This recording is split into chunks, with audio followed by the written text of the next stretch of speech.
Bob Fringley, and I'm here to tell you the incredible story of how personal computers took over the world. Why am I telling you this at a basketball game? Well, I like the game, but mainly it's because of that guy down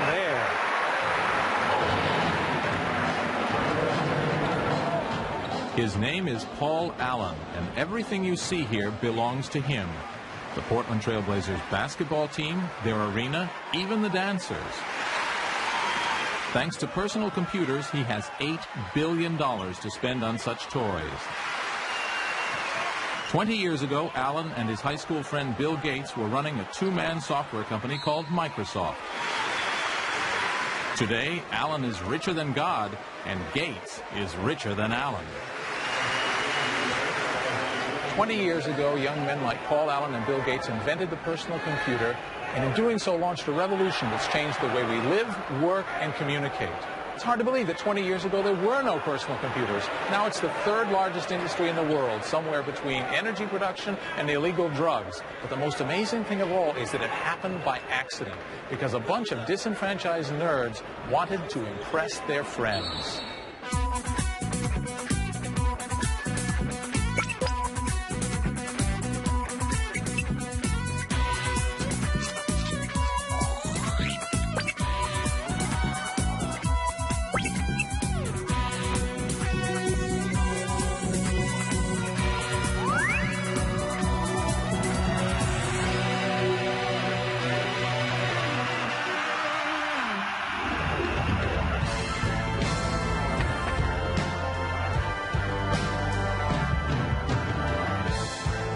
This is the story of how a handful of guys launched an industrial revolution, how they changed the culture of business, how they made history. I feel incredibly lucky to be at exactly the right place in Silicon Valley, at exactly the right time historically where this invention has taken form. It wasn't like we both thought it was going to go a long ways. It was like, we'll both do it for fun, and even though we're going to lose some money probably, we'll just have been able to say we had a company. All of us would get together and just hope we were right, that the PC would become a big thing. You know, I stop and say, wow, the PC really has become part of the very fabric of the way people live. And we've certainly surged with it, and I just stop and say, pretty incredible ride.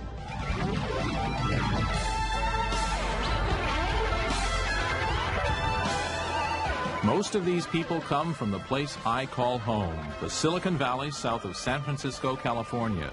Growing up here near the electronics companies that give the place its name, these founders of the PC revolution were, for the most part, middle-class white kids from good suburban homes. But it's not their homes we're interested in, it's their garages.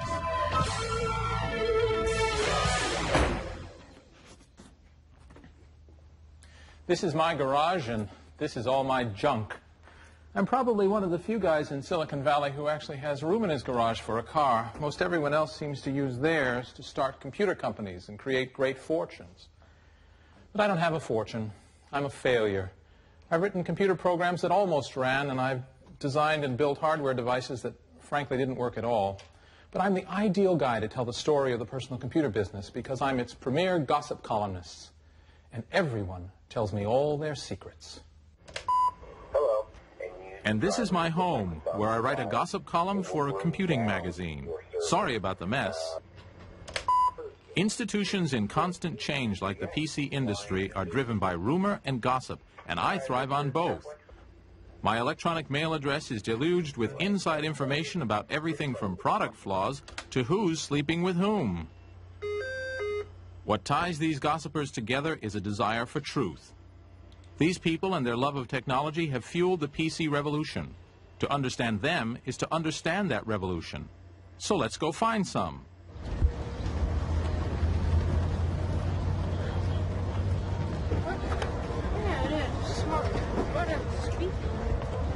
Meet Edwin Chin on a Saturday morning at the Weird Stuff warehouse.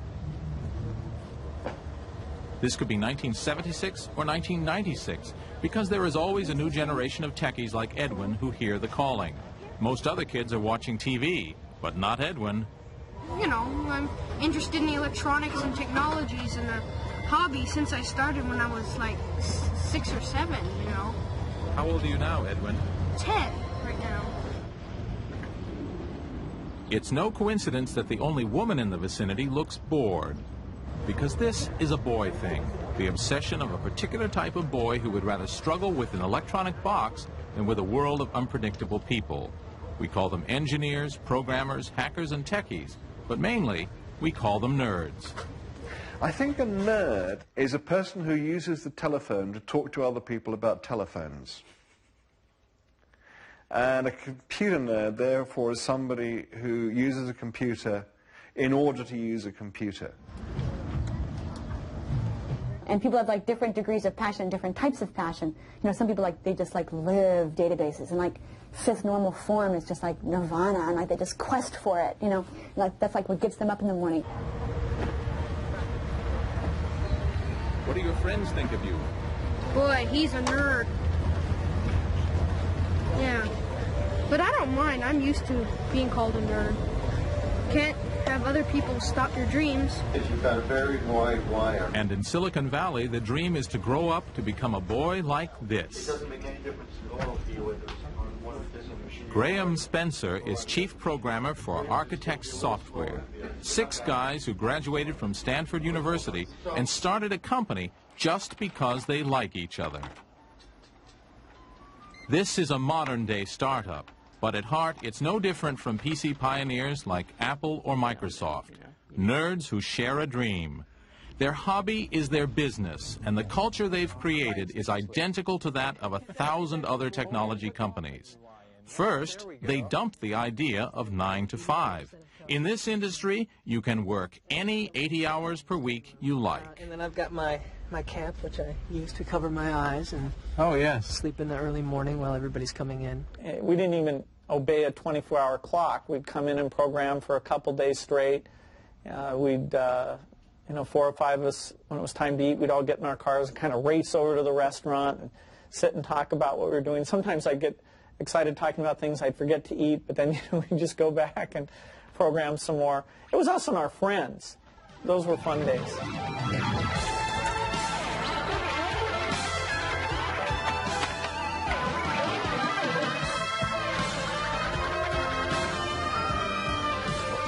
Let's look in the refrigerator.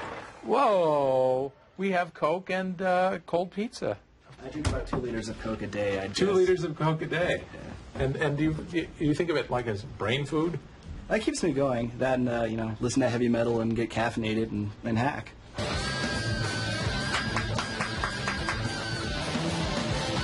I'd sit down in my room on the floor with sheets of paper spread all around with my computer design I was working on, and always I noticed that I was up pretty late at night and I had lots of Cokes, just part of that life. Combination of stale pizza and body odor and sort of spilt cola kind of ground into the rug.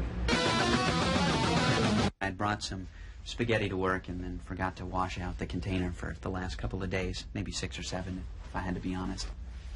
Ooh, that smells bad. Eating, bathing, having a girlfriend, having an active social life is incidental. It gets in the way of code time. You know, writing code is the primary force that drives our lives. So anything that interrupts that is wasteful.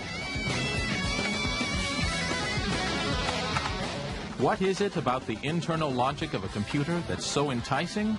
For one thing, such logic can be understood, as opposed to things that can't be understood at all, like the motivations of young women, say, or of the French.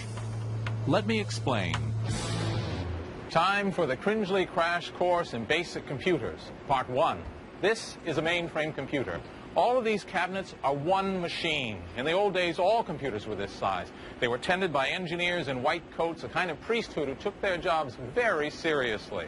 Now, all computers work pretty much the same, whether it's a giant that serves 2,000 users like this one, or a little notebook that serves only me. They process numerical data, adding, multiplying, comparing. Fact is, if you can quantify it, a computer can handle it.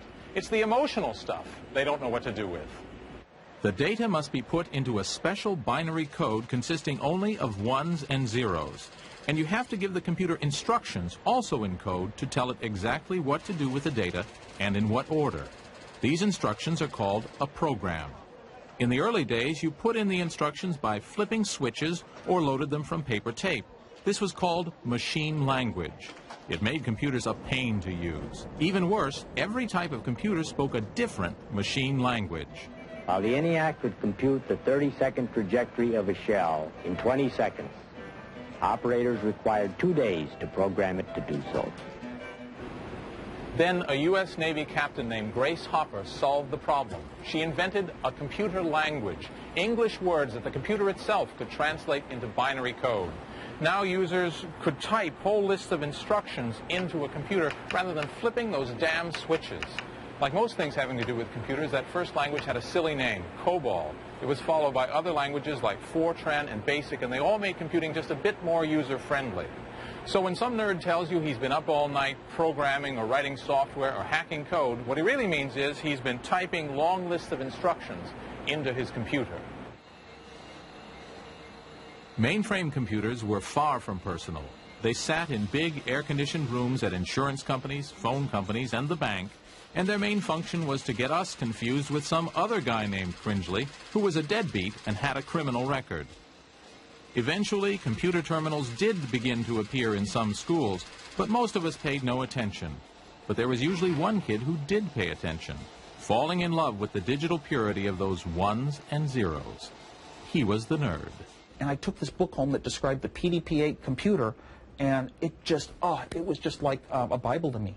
I mean, all these things that for some reason I'd fallen in love with, like you might fall in love with a card game called Magic, or you might fall in love with doing crossword puzzles or something else, or playing a musical instrument.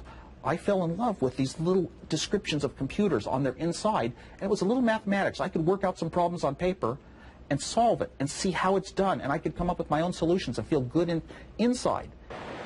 So you would keyboard these commands in, and then you would wait for a while, and then the thing would go and it would tell you something out. But even with that, it was still remarkable, especially for a 10-year-old, that you could write a program in BASIC, let's say, or Fortran, and actually this machine would sort of take your idea and it would sort of execute your idea and give you back some results.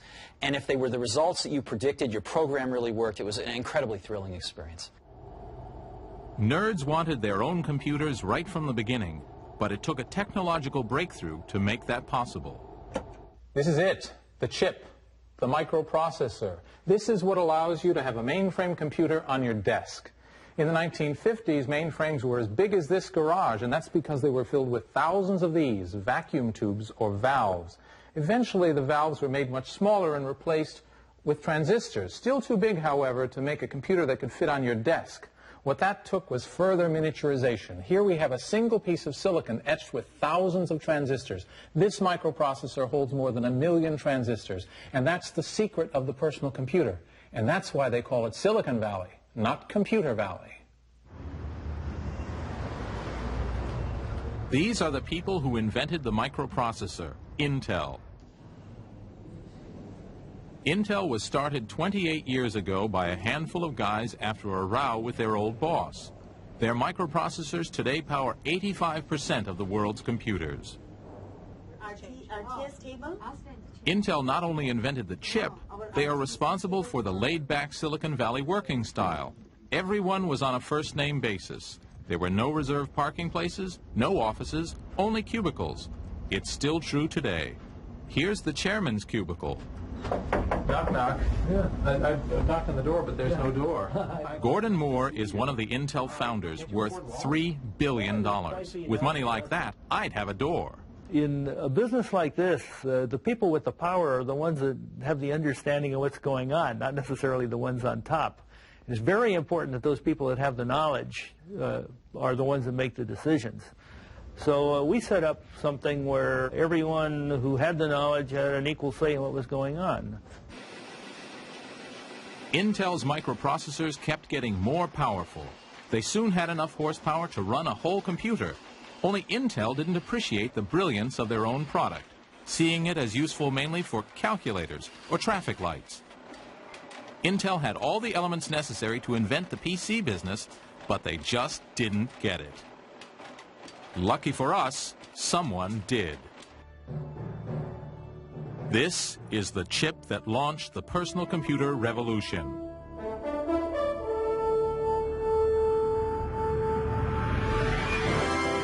This is the magazine that announced it. In January 1975, featured on the cover was the world's first personal computer, the Altair 8800. It was the crazy idea of an ex-Air Force officer from Georgia, Ed Roberts. If you look at it, it was kind of a grandiose, almost megalomaniac kind of scheme, And right now I couldn't do it because I could see right off there's no way you could do this. There isn't any way you could do this. But at that time, we just lacked the benefits of age and experience. We didn't know we couldn't do it. 20 years after Ed Roberts' flash of brilliance, this exhibit is being held to celebrate the anniversary of the Altair. Like every other PC pioneer, Ed built his computer just because he wanted one to play with. There were some of us that lusted after computers, really, at that time. All the computers in the world tended to be in big centers, and you had to get permission to get close to them, and it was, nobody had access to computers then. And the idea that you could have your own computer and do whatever you wanted to with it, whenever you wanted to, was fantastic.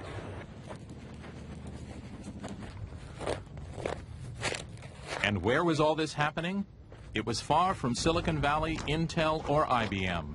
Out in the desert near the airport in Albuquerque, New Mexico, Ed Roberts ran a calculator company called MITS. Having an ugly building wasn't its only problem. MITS was going bankrupt. Nobody was buying calculators, and Ed needed $65,000 just to stay afloat. We went to the bank and had a late-night meeting, and the issue was whether we closed MITS down or kept, or they loaned us an additional $65,000. And I was asked how many machines that I think we would sell in the next year after it was introduced. And I said 800, and was considered a wild-eyed optimist at that.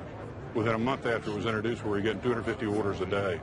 Started about 6. The Altair wasn't even a computer. It was a computer kit. Whoa, this is a pretty well-equipped machine. You had to build it yourself, and even then it usually didn't work. Still, the demand was amazing. And there were actually people that came to MITS, a couple people with camper trailers, and camped out in the parking lot waiting for their machine. I mean, they were so eager. I think everybody had sort of daydreamed, or Walter Mitty, about owning a computer. The surprise was that it would be possible for the average college student, for example, who was living on bare subsistence, to actually buy a computer. This is what really amazed me, was that people were so, there was a sort of a pent-up demand for having your own computer. And if it could be that cheap, what a wonderful thing.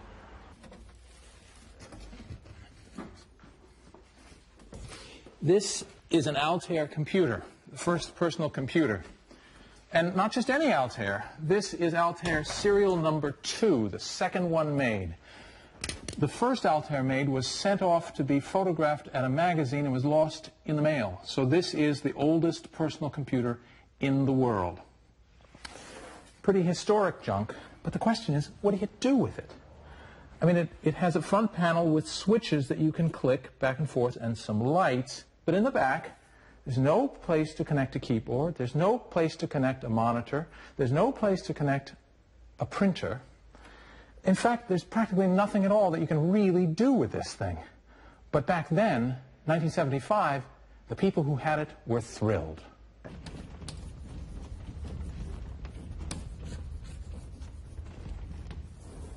The nerds formed clubs to talk about their new toy. One of the first was the Homebrew Computer Club, which met on Wednesday evenings in a hall rented from Stanford University in Silicon Valley. Presiding over Near Anarchy was Lee Felsenstein, who pretended to be in charge. I would start the meeting by making a horrendous loud noise because everyone was talking and I had to get some attention somehow. And I would use it to call on the person in question. I would make threatening gestures with it. Most of us were in the electronics industry to a certain extent. There was also a stratum of physicians And there were a lot of radio amateurs, for instance, finding a new technology that wasn't stale. But most of us were at a sort of middle level downwards. We saw ourselves as crazed, ignored geniuses, or possibly geniuses, but at least we could each hope to get our hands on a computer of our own. Not much in them. The very uselessness of the Altair is what drove the hobbyists together. Roger Mellon and Harry Garland started an early computer company. They came here to meet others and to figure out just what the heck could be done with this new toy. A solution in search of a problem. There's no keyboard that I can see. The Altair was tedious to use. At first, the only way that data and instructions could be given to the computer was by flipping switches. Take something trivial like 2 plus 2. Each 2 needed 8 different switches to be flipped, then a 9th switch was used to load them all. Add required another 9 switches. The answer 4 was if the third light from the left turned on. Eureka! So if you had a program that was 100 bytes long, you had to go through this procedure 100 times to load that into memory. It took a long time. I bet it did. And what happened if you lost power or you lost your way in the middle? You cried.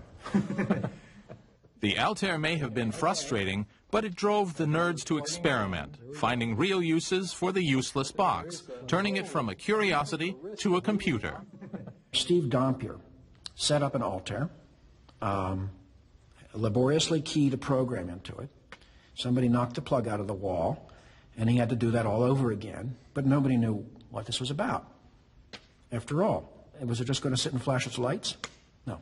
You put a little transistor radio next to the Altair, and he would, by manipulating the length of loops in the software, could play tunes.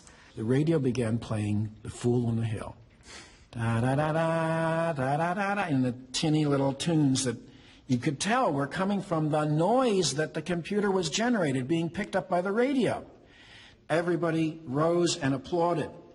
I proposed that he receive the Stripped Phillips Screw Award for finding a use for something previously thought useless. But I think everyone was too busy applauding to even hear me. It was a very exciting thing. It was probably the first thing the Altair actually did. Turning the Altair into a useful tool required a programming language so users could type their programs in rather than flipping switches. What it needed was a version of some big computer language like BASIC, only modified for the PC. This was called a BASIC interpreter, but it didn't yet exist because the experts all thought that not even BASIC was basic enough to fit inside the tiny Altair memory. Yet again, the experts were wrong. Here comes the guy who solved the problem. 20 years after finishing the first microcomputer BASIC, Paul Allen is returning to Albuquerque for a celebration of that event, this time with his $15 million jet and 3-foot red carpet. At a time when I was killing brain cells, this guy was founding an empire. He has come to eat rubber chicken in honor of the Altair's 20th anniversary. I'd like to introduce to you Paul Allen.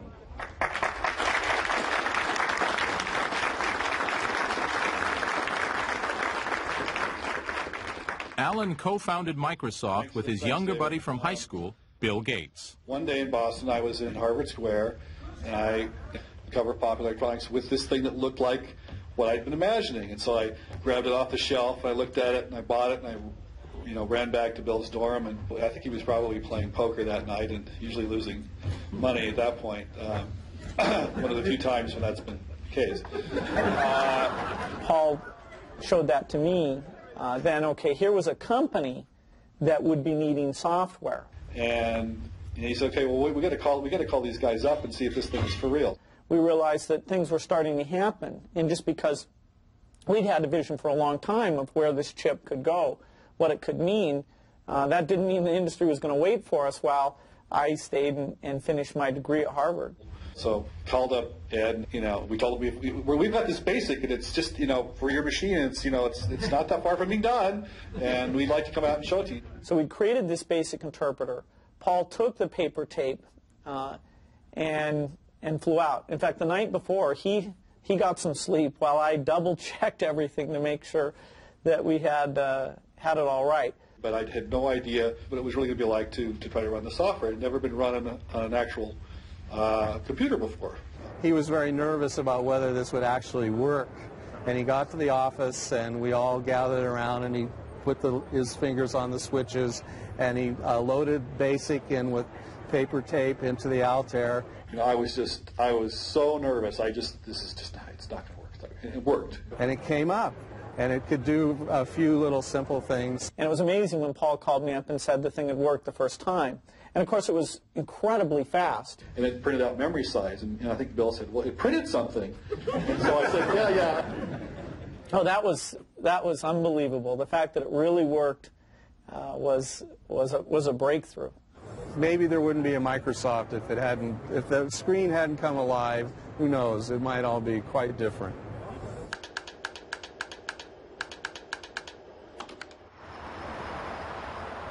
After the demo succeeded, Bill forgot about finishing university. Afraid of missing his chance to dominate the new industry, he joined Alan in what was then the center of world microcomputing research, among the sleazy bars and gas stations of Albuquerque, New Mexico. And they lived across the street from MITS in the Sundowner Motel, and the Altair computer, and gradually they actually started Microsoft here in Albuquerque. So we hired some of our high school friends basically to come down and stay with us in our apartment, which became very crowded. Well, we were pretty young. We started when I was 19, and so we just had a lot of energy. They worked really hard. They listened to really loud music. I could hardly stand to go in the software room sometimes because the music would be banging off the walls, mostly acid rock. You know, we'd usually go out, eat pizzas, and then go out and watch action movies. They would work all night long, and there were days when Bill Gates would be sleeping on the floor in the software lab, and sometimes would be Bill and these two other guys all, you know, sitting on tables around the apartment with stacks and stacks of paper, right, converting to BASIC for the 8080. I still know the source code by heart, and that was a work of love. You know, we just kept tuning and tuning that thing, and so that kind of craftsmanship paid off. BASIC let the Altair be used for both fun stuff and real work. People attached terminals to the computer and began writing games, word processors, and accounting programs. Most of us didn't notice, but soon there was a thriving industry for enthusiasts. By the end of 1975, dozens of other companies were building microcomputers. We created an industry, and I think that goes completely unnoticed. I mean, there was nothing. Every aspect of the industry, when you talk about software, hardware, application stuff, dealerships, you name it, was all done at MITS. It was a wild time. It was a very exciting time. And the first user convention, where we got people to come in and tell us what they were doing, what they were excited about. And other companies like Processor Technology or IMSI or Comemco got going as add-on companies. These companies are long forgotten, but they were the humble beginnings of the PC industry. Left in the hands of those early hobbyists, the PC might have never made it to the shopping mall. Reaching the wider market required a different type of vision. Enter the flower children of California, who thought the PC was, well, groovy. From the safety of secret committees, they talk about the danger of war. Remember that the 60s happened in the early 70s, right? So we have to remember that. And that's sort of when I came of age. So I saw a lot of this. And to me, the spark of that was that there was something beyond sort of what you see every day. Far from the smell of the gun. It's the same thing that causes people to want to be poets instead of bankers. And I think that's a wonderful thing.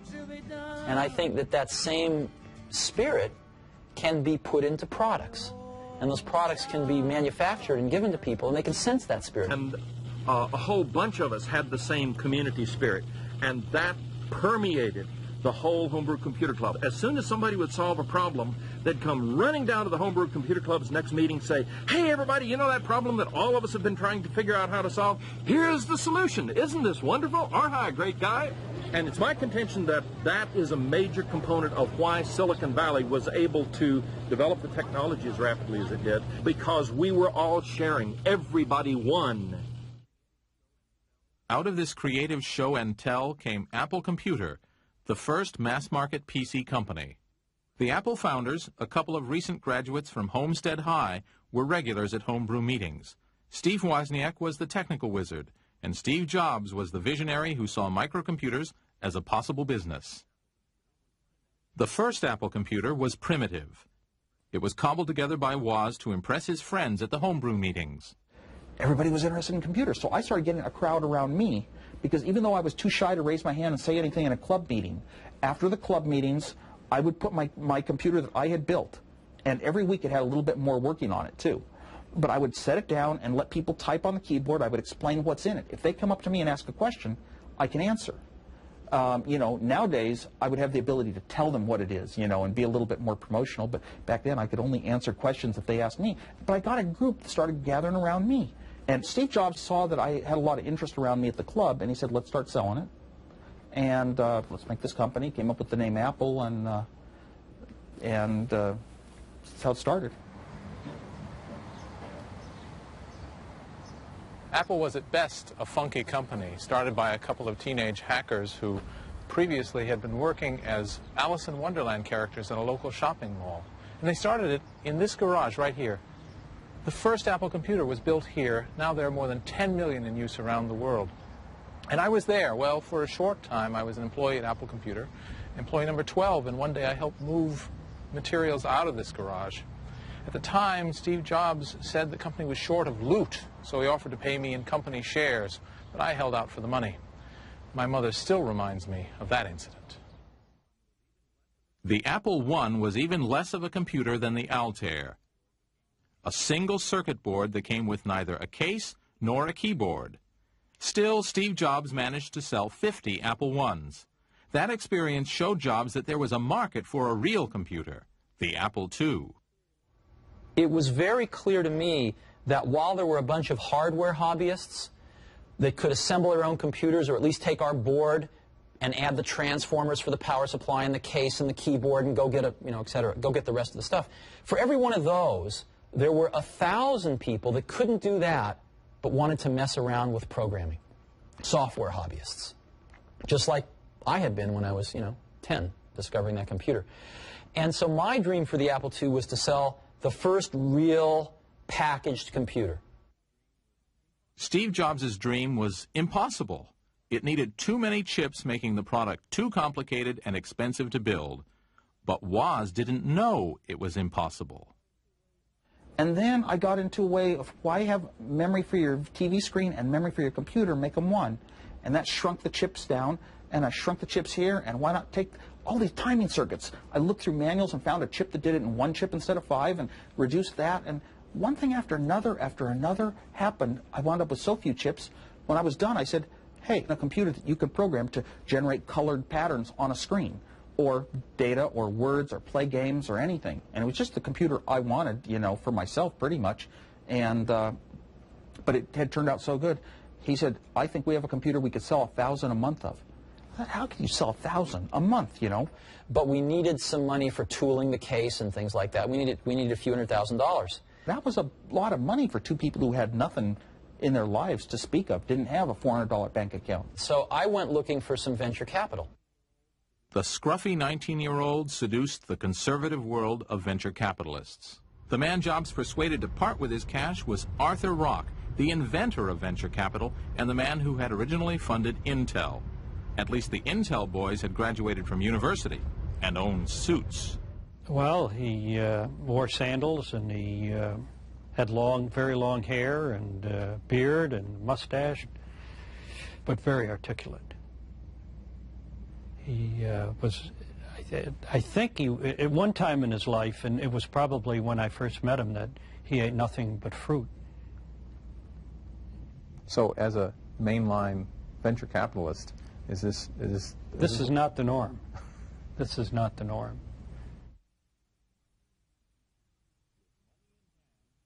With money in hand and under occasional adult supervision from an ex-Intel manager named Mike Markkula, Woz and Jobs finished the Apple II and ordered a local factory to build 1,000 machines. 2 years passed between the Altair and the Apple II, and in that time a lot of things changed. We went from a computer that was designed for hobbyists and engineers and certainly looked like a piece of test equipment to a computer that looked like a piece of consumer electronics. And we can thank Steve Jobs for that. His sense of design demanded that this structural foam case be used for the Apple II, the first case of its type on a personal computer. And not that there wasn't good engineering inside either. The Apple II was a model of efficient engineering. Here's the floppy disk drive controller, for example. There are 8 chips here where previously there would have been 35. This is an amazing bit of engineering that we can attribute to Steve Wozniak, who was certainly the Mozart of digital design. And all told, it turned the Apple II into a sensation. The Apple II was launched at Jim Warren's West Coast Computer Fair, one of the first big microcomputer shows. The 1978 show drew thousands of attendees and dozens of exhibitors, many of them members of the Homebrew Computer Club, which spawned most of the early microcomputer companies. But there was only one company showing something that looked like a modern personal computer. Right by the entrance, in a prime spot negotiated by Steve Jobs, sat the Apple II. It mesmerized all who saw it. My recollection is we stole the show. And a lot of dealers and distributors started lining up, and we were off and running. How old were you? 21. 21? Yeah.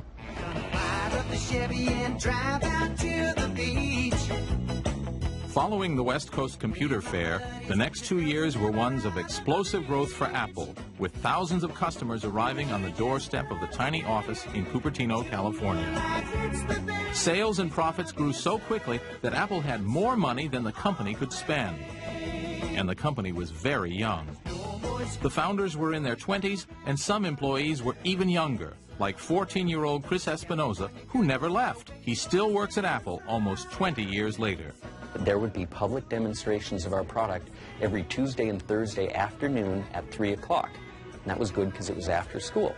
So I would get out of my, sophomore, junior year of high school. I would ride my little moped down to the Apple offices, and at 3 o'clock I'd give the demonstrations of the Apple II. When we were in the office, it was, hey, jokes and wiring up people's phones to do weird things, just every one of us. I mean, there wasn't a person in Apple, I don't think, for a couple of years that was, super serious. We were lucky. We had, like, the hot product of its day.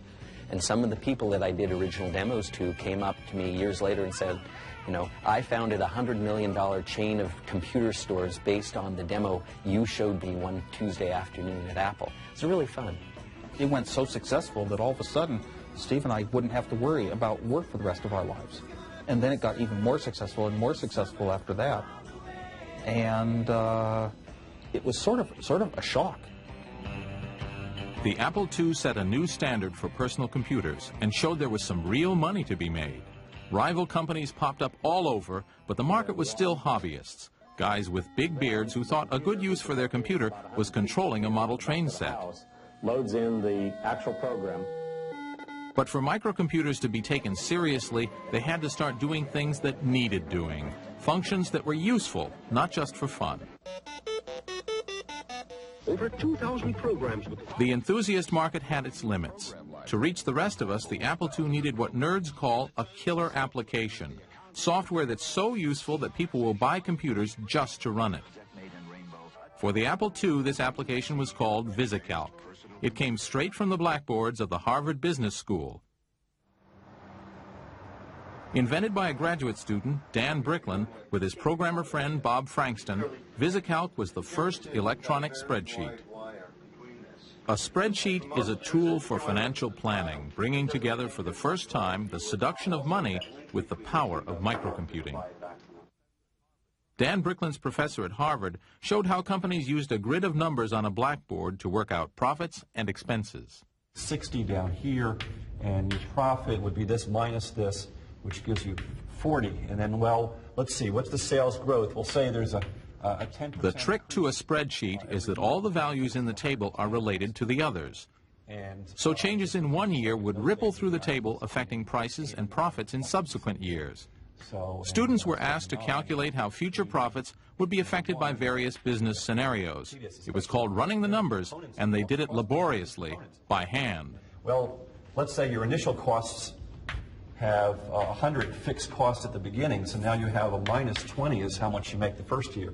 And then the second year you have 100, but your variable, let's say, is 25. So now you're losing, what is it? There's a pain in the neck. I wasn't very good at this stuff. 80, what? No. We failed. 15. We just lost. Minus 15, right? And then eventually you're making money. What year do we make money? And, and how much does the cost of money? That's what running the numbers was. Because each value was linked to the others, one mistake could mean disaster. It blows all your numbers afterwards because you make all your calculations based on other numbers before them. If I had miscalculated... Dan, who had worked as a programmer, started daydreaming about how he could use a computer to replace the tedious hand calculations. I imagined that there was this magic blackboard that did like word processing does word wrapping. If you make a change to a word, it automatically pulls everything back. Well, why not recalculate the same way? So that if I changed my number, I should have used 10% instead of 12%. I could just put it in, and it would recalculate everything, go through it. And that would be this idea of electronic spreadsheet. Following a model that's common today, Dan Bricklin designed the program, but got his friend Bob Frankston to write the actual computer code. After months of programming late at night, when computer time was cheaper, the Harvard Business School Blackboard came to life. Now we set this up, okay? Then we type a new value in, okay? Here I'm going to take that 100, and I'm going to change it, right? And here, recalculate it. Whoa! That saved me so much time. People who saw it and went and got it, like an accountant, I remember showing it to one around here, and he started shaking and said, "That's what I do all week. I could do it in an hour. What I could do, and they would take their credit cards and shove them in your face. I meet these people now, they come up to me and say, I got to tell you, it's... You changed my life. Changed my life. You made accounting fun." And you have to remember what it was like in those days. We did not use the word spreadsheet, because nobody knew what a spreadsheet was. I came up with the name Visible Calculator, or VisiCalc, because he wanted to emphasize that aspect. VisiCalc hit the market in October 1979, selling for $100. Marv Goldschmidt sold the first copies from his computer store in Bedford, Massachusetts. After a slow start, VisiCalc took off. What it did in our society, it gave people who were obsessed with numbers, whether they're in business or at home, how much am I worth today? What's my stock portfolio worth? How am I doing against budget on this project? It gave them the ability to play with scenarios and change it and say, well, what if I do this? So put people, in a sense, in control of the thing that lots of people in our society feel is driving them, and that's numbers. The spreadsheet was every businessman's crystal ball. It answered all those what-if questions. What if I fire the engineering department? What if I invest $10 million in pantyhose futures? Look, I'll be rich in under a year and have slimmer thighs at the same time. The computer says so. $5 up, 25! The effect of the spreadsheet was enormous. Armed with an Apple II running VisiCalc, a 24-year-old MBA with 2 pieces of dubious data could convince his corporate managers to allow him to loot the corporate pension fund and do a leverage buyout. It was the perfect tool for the 80s, the me decade, when money was everything and greed was good. The money seemed limitless. Investments, cash flow. The whiz kids, many fresh out of college, drawn here by the lure of big money. Estimates. He'd made millions for himself and others selling junk bonds. Forecasts or plans. A group that had been motivated by greed. Calc can help you work faster. In 5 years, the PC had gone from a hobbyist's toy to an engine that shaped the times we lived in. Thanks to VisiCalc, the Apple II made history. Everybody you talked to just seemed excited about talking about what we were doing. And there was this huge media explosion, kind of like the internet is receiving today, of this is the happening thing. You read about it over and over and over, and every time you took an airplane flight, you read about it. And every newspaper, every week, you'd read something about small computers coming, and Apple was one of the highlight companies. So we were being portrayed as a leader of a revolution. And we really felt that we were a leader of a revolution. We were going to change life a lot. Pretty good for a company started in a garage 3 years before. But not all the PC pioneers made great fortunes. Dan Bricklin decided not to patent his spreadsheet idea. Though more than 100 million spreadsheets have been sold since 1979, Bricklin and Frankston haven't earned VisiCalc royalties in years. You know, looking back at how successful a lot of other people have been, it's kind of sad that we weren't as successful. It would be very nice to be gazillionaires, but it can also understand that part of the reason was that that's not who we're trying to be. We're kids of the 60s, and what did you want to do? You wanted to make the world better, and you wanted to make your mark on the world and improve things, and we did it. So by the mark of what we would measure ourselves by, we're very successful. Yes. And what about Ed Roberts?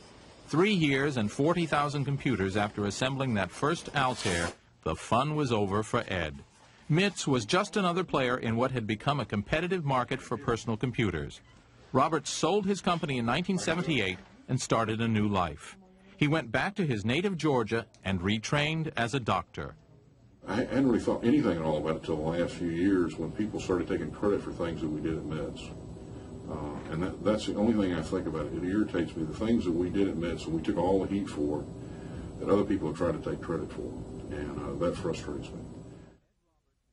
While Ed Roberts invented the personal computer, it was the founders of Apple who got rich. When Apple went public in spectacular fashion in 1980, Jobs and Woz became multi-millionaires. The nerds had inherited the earth. I was worth about over $1 million when I was 23, and over $10 million when I was 24, and over $100 million when I was 25. And it wasn't that important because I never did it for the money. It was just a little hobby company like a lot of people do, not thinking anything of it. I mean, it wasn't like we both thought it was going to go a long ways. It was like we'll both do it for fun. But back then there was a short window in time where one person who could sit down and do some neat, good designs could turn them into a huge thing like the Apple II.